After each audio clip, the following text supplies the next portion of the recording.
Hello मेरी YouTube family. आप सबको मेरा प्यार भरा नमस्कार। कैसे हो आप सब? उम्मीद करती हूँ सब बहुत अच्छे होंगे, स्वस्थ होंगे, तंदुरुस्त होंगे। तो आज का व्लॉग स्टार्ट करते हैं। आज जाना था, जैसे सुबह सुबह जल्दी से उठ गए थे और बाद में पता चला मुझे कि स्कूल नहीं जाना है। गवर्नमेंट ने ज़्यादा बारिश की वजह से जो है वो छुट्टी कर दी है स्कूल। तो बच्चों का भी ऑफ था और मेरा भी ऑफ था। देन सबको जाना था फिर मम्मी जी को लेने के लिए हॉस्पिटल, क्योंकि मम्मी जो है आज स्कूल हॉस्पिटल से डिस्चार्ज होने वाली थी। तो इसीलिए फटाफट से मैंने अपने कामों को जल्दी से फिनिश कर लिया है। और फिनिश करने के बाद जो है ना, मुझे मम्मी जी के लिए, पापा जी के लिए खाना बनाना था। तो सुबह सुबह मुझे ये नहीं था कि मुझे करेले बनाने हैं, बट अचानक से ही जो है ना, मैंने सोचा कि पापा जी को और मम्मी जी को बहुत पसंद है तो क्यों ना मैं यही बना लूँ। तो फटाफट से जो है ना, मैंने करेले को वॉश कर लिया और काटना स्टार्ट कर दिया। जबकि नॉर्मली होता क्या है कि मैं करेले को थोड़ी देर के लिए, जैसे आमतौर पर सभी करते होंगे शायद, कि नमक लगा कर रख लेते हैं ताकि जो कड़वापन होता है वो दूर हो जाता है। बट अभी पहले मेरे माइंड में था नहीं कि मुझे बनाना है, तो इसीलिए मुझे अभी करना था। तो फिर मैंने सोचा इसका मैं दूसरा तरीका जो है वो शुरू करती हूँ बनाने का। तो मैंने इसको फटाफट से वॉश किया, काट लिया और इसके अंदर से जो ये रेड वाले जो आप देख रहे हो, इसके जो मोटे मोटे से रेड वाले जो बीज होते हैं ना, उनको निकाल लेना चाहिए, क्योंकि ये जो होते हैं ना वो ख़राब होते हैं और बाद में अगर आप इसको डालकर ही यूज़ करते हैं तो ये टेस्ट को ख़राब कर देते हैं। और करेला जब बनाकर हम रखते हैं तो भी जो है ना, करेला जल्दी उससे ख़राब हो जाता है।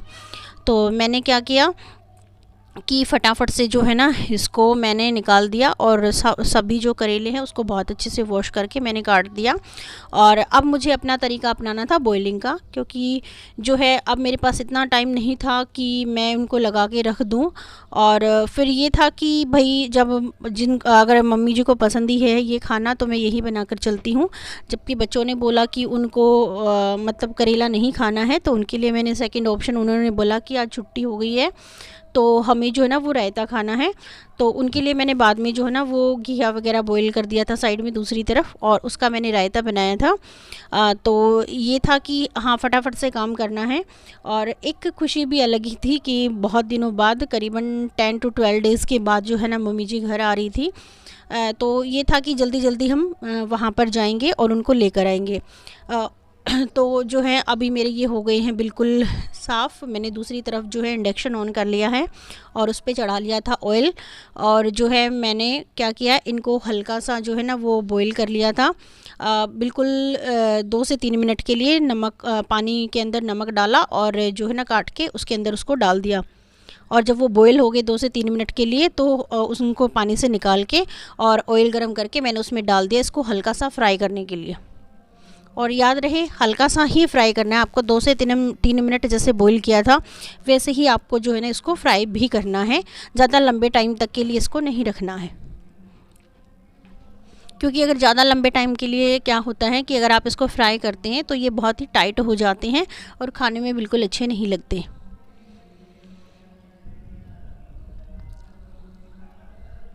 और आप देख सकते हो मैंने इसको हल्का बॉईल किया है तो इनका जो कलर है वो येलो नहीं हो पाया है, ग्रीन ही है, अगर आप ऑब्ज़र्व कर सकते हैं तो। अब इसके बाद जो है देखो, हल्का सा 2-3 मिनट मैंने इसको अच्छे से जो है ना वो इसके अंदर फ्राई कर लिया है। अब इसको निकालेंगे।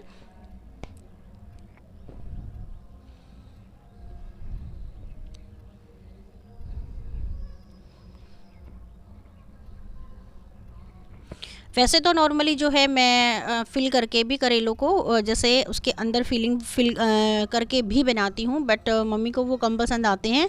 मम्मी को इसी तरह के बने हुए करेले ज़्यादा पसंद आते हैं जिनको मैं काट के बनाती हूँ, क्योंकि उनका ये होता है कि उसके अंदर की जो फीलिंग है उसको तो खा लिया जाता है और ऊपर वाला पार्ट रह जाता है, इसीलिए वो उनको खाना कम पसंद करती है। तो इसीलिए जब भी मुझे स्पेशली मम्मी जी के लिए, पापा जी के लिए बनाना होता है तो मैं इनको काट के ही बनाती हूँ। अंदर से फिल करके जो फीलिंग वाले होते हैं उनको नहीं बनाती हूँ।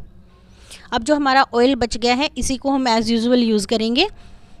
इसको हमें दोबारा और ऑयल डालने की ज़रूरत नहीं है, क्योंकि अगर हम और डालेंगे तो बहुत ही ऑयली बनेंगे, जबकि हमें क्या करना है, बहुत ज़्यादा ऑयली नहीं बनाने हैं।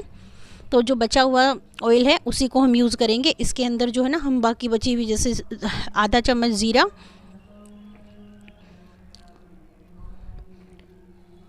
और सबसे मेन जो इम्पोर्टेंट होती है मेथी दाना, क्योंकि जो है इससे डालने से क्या होता है, करेलों का जो कड़वापन है और मेथी भी आपको पता है कड़वेपन के लिए ही जानी जाती है, तो वो दोनों मिलकर जो है ना कड़वापन ऑटोमेटिक ख़त्म हो जाता है। जैसे कि हमने हमारी देसी कहावत में सुना होगा कि जहर को जहर काटता है, वैसे ही मेथी का कड़वापन जो है ना करेले के कड़वेपन को ख़त्म कर देता है। और यहाँ पर देखिए मैंने जो है 3 जो है प्याज उनको फटाफट बनाने की वजह से इनको जो है ना वो मैंने पीस लिया है।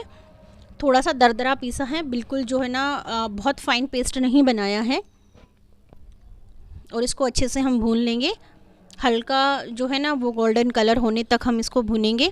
और आप देख सकते हो जो मेरा ऑयल है वो कितना कम वहाँ पर जो है ना वो नज़र आ रहा था। हमारा जो प्याज है वो ऑलमोस्ट गोल्डन होने तक भून गया है और ऑयल बिल्कुल भी नज़र नहीं आ रहा है, आप देख सकते हो इसमें। अब मैंने जो है ना इसमें जो इसके बीज थे, जो मोटे वाले बीज थे, वो मैंने निकाल लिए थे और साथ में 3 से 4 हरी मिर्च जो है ना उन दोनों को मिलाकर मैंने हल्का सा जो है ना इसको पीस लिया है, ताकि जो बीज हैं वो खाने में ना आए और जैसे दांतों के नीचे जब कई बार आते हैं ना तो वो अटक जाते हैं और फिर खाने में वो अच्छे नहीं लगते, इसलिए मैंने उनको हल्का सा दरदरा पीस लिया है।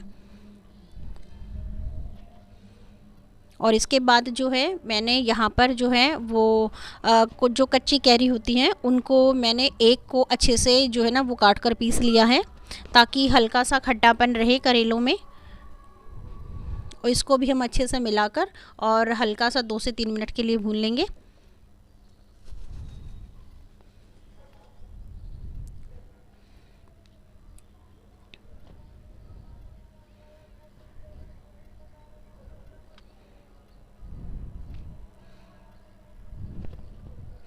मेरे लिए सबसे इम्पोर्टेंट चीज़ क्या होती है करेलों में गाइस, मेरे करेले जो है ना वो कभी भी कड़वे नहीं बनते हैं। और क्योंकि जो मेथी दाना होता है हमेशा याद रखना वो बहुत मोस्ट इम्पोर्टेंट इंग्रेडिएंट्स होता है इसके अंदर, क्योंकि अगर वो नहीं डालेंगे आप तो अक्सर आपके जो करेले हैं वो कड़वे बन सकते हैं, बट मेथी से ऐसा नहीं होगा। अब मैंने इसमें आधे स्पून के करीब जो है ना हल्दी को डाल दिया है। इन सारी चीज़ों को भुनने के बाद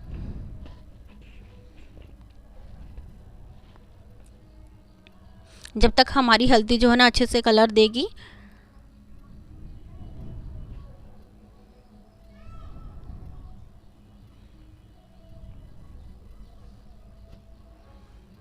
धीरे धीरे जो है ना देखिए हमारी हल्दी जो है ना बहुत अच्छा कलर छोड़ रही है। और यहाँ पर हमें जो है ना इस चीज़ का ध्यान रखना है, जैसे कि मैंने आपको स्टार्टिंग में बताया था कि जब बॉईल करना है तो उसमें पानी डालना है और आधी स्पून के करीब जो है ना उसमें हमने नमक भी ऐड करना है। तो सेकेंडली जब हम नमक डालेंगे उसको वैसे तो बाद में जैसे डालना ही होता है, बट जब नमक डालेंगे तो आपको इस चीज़ का विशेष ध्यान रखना है कि नमक जो है ना बहुत ध्यान से डालना है, कहीं नमक जो है ना वो ज़्यादा ना हो जाए, क्योंकि हमने पहले पानी के अंदर डाला हुआ है और जो है ना वो पानी के अंदर से करेलों के अंदर जा चुका है। अब देखिए मैंने यहाँ पर जो है ना 1 स्पून के करीब जो है ना जो धनिया होता है मोटे वाला उसको हल्का दरदरा जो पीसा हुआ है और साथ में 1 स्पून के करीब सौंफ और जो है ना अपने स्वाद अनुसार मैंने इसमें नमक ऐड कर दिया है। अब ये सारी चीज़ें जो भुन जाएंगी जो तो बहुत ही जो है ना वो बहुत अच्छा टेस्ट देंगी। जितना अच्छा हम इसको भूनेंगे उतना ही जो टेस्ट है वो हमारा उभर कर सामने आएगा। देखिए हल्दी ने भी कितना अच्छा कलर दे दिया है और हमारा मसाला जो ना ऑलमोस्ट भुन के तैयार हो गया है।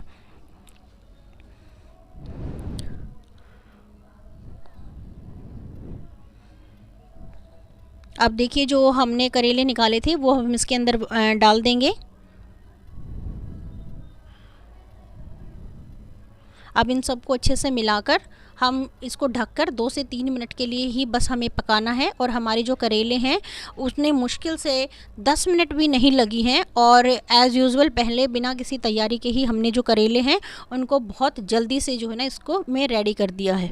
और एक तरह से ये जो है ना वो करेले की भुजी के जैसे आपको टेस्ट देगी, जैसे अदर आप चीज़ों की भुजी बनाते हैं वैसे ही करेले की भुजी का जो टेस्ट होता है वो आपको देती है। और इसके अंदर ना तो आप ये है कि बच्चों को भी, जैसे बच्चे खाते हैं तो कई बार बच्चे भी ऐसा करते हैं कि अगर फीलिंग वाले करेले होते हैं तो वो अंदर वाला खा लेते हैं और बाहर वाला छोड़ देते हैं क्योंकि वो उनको कड़वा लगता है, लेकिन इसके अंदर ऐसा कुछ भी नहीं होता। तो हमारे करेले बनके तैयार हो गए हैं। अब देखिए, साथ में ही मैंने बोला था कि बच्चों ने बोला कि उनको रायता खाना है, तो मैंने क्या किया है, दूसरी तरफ घिया को बॉईल कर लिया था। घिया जो अभी इस सीज़न में चल रहे हैं ना, वो थोड़े से मोटे बीजों वाले चल रहे हैं, तो मैंने एक सीटी ज़्यादा लगा ली थी और इसको बहुत अच्छे से, जो मैसर होता है पटैटो मैसर, उससे जो है ना इसको मैश कर लिया है हल्का सा। और अब जो है ना मेरे पास कुछ दही रखी हुई थी, उसको मैंने अच्छे से फेंट लिया है। ये तो बिल्कुल बेसिक चीज़ें हैं जो नॉर्मली होती हैं, और उन्हीं से जो है ना चीज़ें मैं बनाती हूँ। अब अच्छे से ये हमारा जो है ना दही भी हमने फेंट लिया। अब इसमें हम दही मिला लेंगे बहुत अच्छे से। और ये वाला जो मेरा बर्तन है, इसको मैंने लोकल शॉप से ख़रीदा था, 3 का सेट था, और इसमें बहुत अच्छी दही जमती है और पानी वानी भी जो है ना दही नहीं छोड़ती है। तो इसको अच्छे से हमने जो है ना वो मिला लिया है। अब इसके अंदर जो है ना नमक वगैरह जो है, और चाट मसाला मैं हमेशा इसमें ऐड करती हूँ, भुना हुआ ज़ीरा ऐड करती हूँ। तो इनको मैंने अच्छे से जो है ना वो अपने स्वाद अनुसार डाल लिया था, और मिलाने के बाद मैंने थोड़ी सी जो है ना इसमें लस्सी को ऐड कर दिया है। और जो है ना इसके अंदर से मैंने कुछ पार्ट निकाल दिया था रायते का। वैसे ऑलमोस्ट हमारा रायता बन गया है, लेकिन जो है शुभम जो है वो छोंक वाला रायता, जैसे हम बोलते हैं खुशबू वाला, उसको नहीं खाता है, तो इसलिए मैंने उसके लिए निकाल दिया था। बाकी जो फैमिली वाले हैं उनको जो है ना वो तड़के वाला रायता ही पसंद होता है, तो उनके इसके लिए मैं तड़का तैयार कर रही हूँ। मैंने एक तड़का पैन अपना गैस ऑन करके उसके ऊपर रख लिया है। देन इसमें जो है ना आपको यहाँ पर ये चीज़ ध्यान रखनी है कि आपको जो तड़का है वो देसी घी में ही लगाना है। अगर आप उसको ऑयल में लगाएंगे तो जो टेस्ट है वो बेटर नहीं आ पाएगा। इसीलिए इसके लिए मैंने जो है ना 1 स्पून देसी घी यूज़ कर लिया है। इसको अच्छे से गर्म होने के बाद बिल्कुल बेसिक तड़का आपको बनाना है, जो नॉर्मली आप बाकी सब्जियों में लगाते हैं। बस इसमें आपको ऐड क्या करना है, थोड़ी सी हींग अलग से ऐड करनी है। जैसे इसके अंदर क्या क्या है, मैंने बिल्कुल एक छोटा सा प्याज काट के रख लिया है अपने पास, और इसमें आधी स्पून के करीब जो है ना मैंने इसमें ऐड किया है जीरा, फिर एक छोटा सा प्याज। और जब ये अच्छी तरह से भुन चुके होंगे, ध्यान रहे आपको जो है ना वो पहले जो है हींग को ऐड नहीं करना है। अगर आप हींग को पहले ऐड कर देते हैं तो जो हींग होती है ना वो जल जाती है और उसका टेस्ट जो है ना वो ख़राब हो जाता है। तो आपको जब बिल्कुल ये हो कि आपको गैस ऑफ करनी है और तड़का लगाना है, उससे जस्ट 1 सेकंड पहले ही आपको उसके अंदर डालना है, क्योंकि जो घी या ऑयल जिसमें भी आप लगाते हैं वो इतना गर्म होता है कि अगर उसके अंदर हम डालते हैं हींग को, तो वो डलते ही जो हमारी हींग है वो अपने आप जस्ट तभी जो है ना वो भुन जाती है, और उसकी जो खुशबू है वो जिस भी चीज़ में आप उसको तड़का लगाने वाले हो वो उसके अंदर एज़ यूजुअल ऐड रहती है। इसीलिए उसको बिल्कुल बंद करने के बाद ही गैस आप डालेंगे।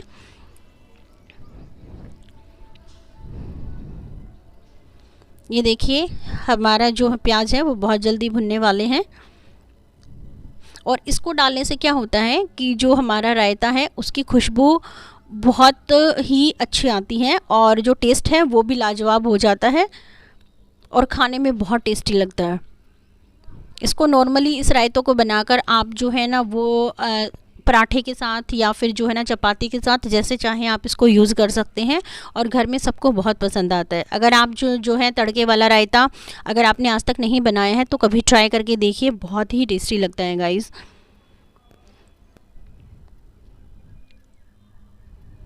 और इस चीज़ का ध्यान रखना है, जो तड़का हम बना रहे हैं उसको बिल्कुल जो है ना वो लो मीडियम पर हमें भूनना है, क्योंकि तड़का पैन हमारा बहुत छोटा सा होता है। अगर हम फुल गैस में बनाएंगे तो एकदम से क्या होगा, बाहर से जो हमारा जो प्याज वगैरह है वो बाहर से तो बिल्कुल जल जाएगा और अंदर से कच्चापन रहेगा जो टेस्ट नहीं देगा। तो बिल्कुल स्लो फ्लेम पे गैस के हमने इसको भूनना है, ताकि जो है ना प्याज हमारा अंदर तक भुन जाए और बहुत अच्छा लाजवाब टेस्ट दे।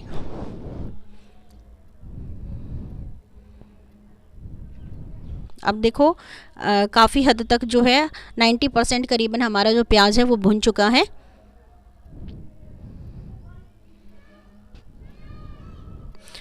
अब देखिए हींग मैंने आधी स्पून से भी कम हींग मैंने इसमें ऐड कर दी है, और सिर्फ इसको मैंने गैस ऑफ कर दी है और इसको सिर्फ घुमाया है मैंने, ताकि देखो गैस का फ्लेम जो है ना मेरा ऑफ है। अब मैं इसको एज़ यूजुअल यूँ का यूँ, क्योंकि तड़का पैन मैंने नीचे से कपड़े से साफ़ कर लिया था और यूँ का यूँ मैंने डाल के इसको ढक दिया है, और अब मेरा रायता बन के तैयार। अब मैंने टिफ़िन कम्प्लीट तैयार कर दिया है और हम चले दिल्ली मम्मी जी को लेने के लिए। दिल्ली का था ये हाल, देखिए आप क्या हाल हो रखा है जगह जगह पे। हम जहाँ जा रहे थे उसके साइड वाले रोड का ये हाल था। साइड हम जहाँ थे हम भी पानी में से ही गए थे, लेकिन हमारे वाले रोड पे इतना बुरा हाल नहीं था, लेकिन जो साइड वाला रोड था उसका यही हाल था। देख सकते हैं गाइस क्या हाल हो रखा है बारिश की वजह से। और कई सारे व्हीकल जो है ना यहाँ पर बंद हो चुके थे पानी की वजह से, और जगह जगह ये हाल था। अब हम पहुँचे हॉस्पिटल जहाँ मम्मी जी एडमिट थी। ये जो है वो रेलवे हॉस्पिटल है। अब शुभम और शुभम के पापा जी जो है ना वो अंदर जा रहे हैं, मेन से पीछे थी। ये जो है ना गार्ड से जो है रास्ता पूछ रहे हैं कि इनको कौन सी तरफ जाना है, क्योंकि मम्मी जी के पास जो है ना वो पापा जी रहते थे। तो हम हॉस्पिटल के अंदर पहुंच गए हैं गाइस, और ऐसा कुछ नज़र आ रहा है। यहाँ स्टेयर से हमें जाना है, क्योंकि मम्मी जी जो है ना वो फर्स्ट फ्लोर पे थी, जैसे कि गार्ड ने बताया था। और पापा जी से भी जैसे बार बार हमारी बातें हो रही थी, मम्मी से हो रही थी, तो वो फर्स्ट फ्लोर पे थे। काफ़ी साफ़ सफाई और काफ़ी सुंदर हॉस्पिटल था गाइस, और केयर भी बहुत ज़्यादा थी।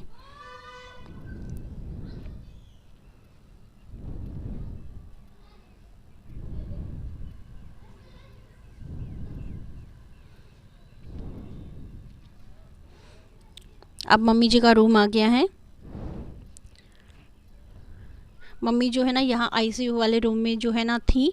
आईसीयू वाले रूम में ही जो है ना उनका बेड जो था वहीं पे थे। एक रूम में 4 बेड थे। देखो यहाँ पर मम्मी जी हैं, और उनके अलावा जो अदर जो बेड्स डले हुए हैं वो भी थे। सभी फैसिलिटी यहाँ अवेलेबल थी। हम पहुँच गए हैं मम्मी जी के पास, इनसे मिल लिए। मम्मी जी को हो गई है खुश। अब जैसे डॉक्टर ने बोला था मम्मी जी को जो है ना ये जो अपना टूल है इसको लेकर घूमना है। ये आंटी जी भी मम्मी जी के साथ वाले बेड पे थी और बहुत अच्छी थी।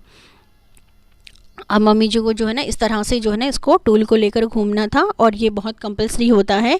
अगर डॉक्टर ने जैसे कि बताया था एक्सरसाइज और जो है ना घूमना कंपलसरी है। अगर ये नहीं घूम पाएंगी तो बाद में जो है ना इनको काफ़ी प्रॉब्लम्स होगी।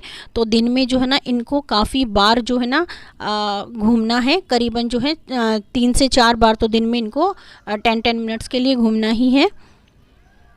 अब ये जो है यहाँ पर पापा जी से और ये जो आंटी बैठी थी इनसे बातें हो रही हैं, यहाँ के बारे में बात कर रहे थे, और जो डॉक्टर्स वगैरह से रिलेटेड उनकी जो विज़िट होनी थी उससे रिलेटेड बात कर रहे थे यहाँ पर।